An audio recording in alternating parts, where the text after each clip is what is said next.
180 رات شہرزاد نے کہا۔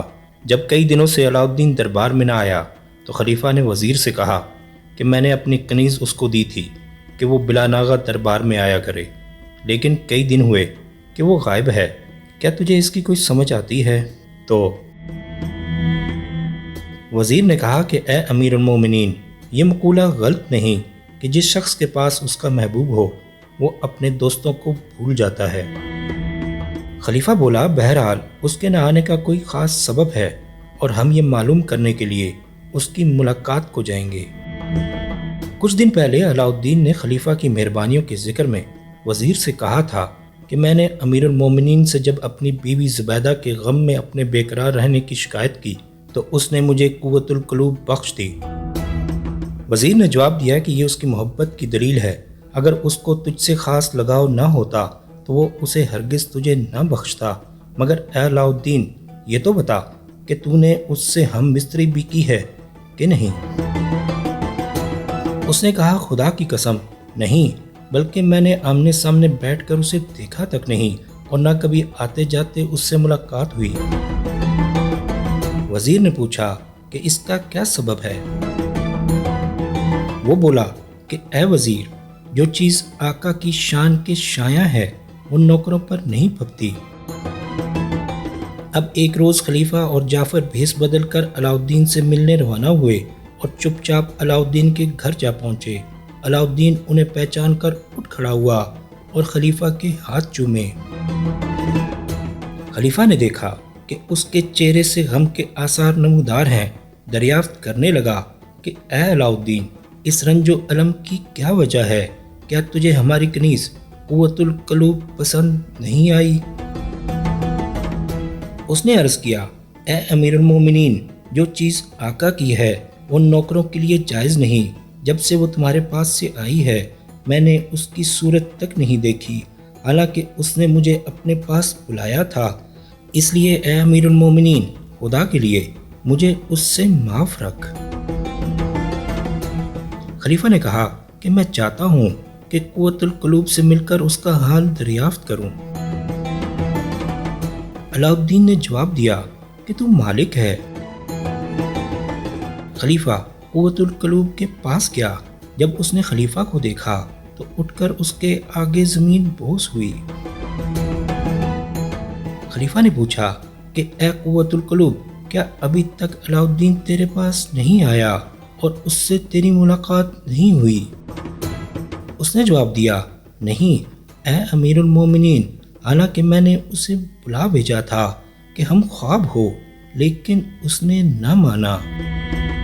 اس پر خلیفہ نے حکم دیا کہ اسے شاہی محل میں واپس کر دیا جائے اور علاؤالدین سے یہ کہہ کر کہ دربار میں آنا جانا ترک نہ کرے، اپنے محل کی راہ لی۔ اگلی صبح علاؤالدین سوار ہو کر اپنے ہمراہیوں کے ساتھ دربار گیا اور 60 سرداروں کے سالار کے عہدے پر جا بیٹھا۔ خلیفہ نے خزانچی کو حکم دیا کہ وزیر جعفر کو 10,000 دینار دے۔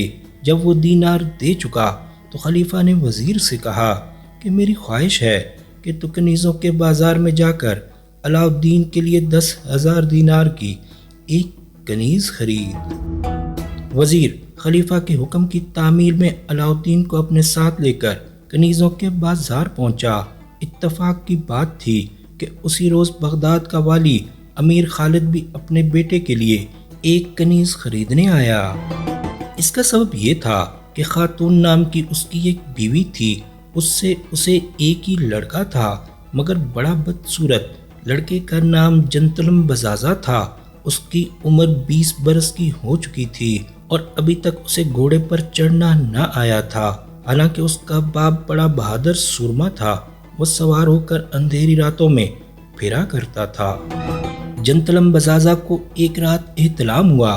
اس نے اس کا ذکر اپنی ماں سے کیا۔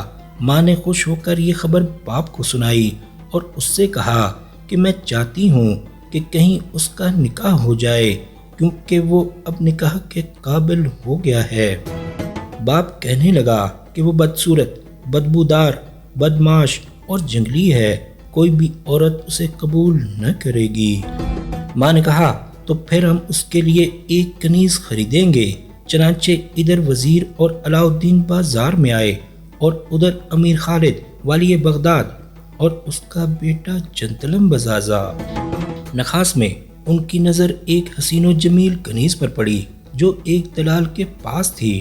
وزیر نے کہا کہ میں 1000 دینار دیتا ہوں، تو مالک سے مشورہ کر لے۔ دلال اسے لے کر والی کے قریب سے گزرا اور جو ہی جنتلم بزازا کی نظر اس پر پڑی تو ہزاروں ارمان اس کے دل میں آنے لگے اور کنیز کی محبت اس کے دل میں سما گئی۔ اس نے کہا کہ اے میرے باپ، میرے لیے اس کنیز کو خرید لے۔ والی نے دلال کو بلایا اور کنیز سے پوچھا کہ تیرا کیا نام ہے؟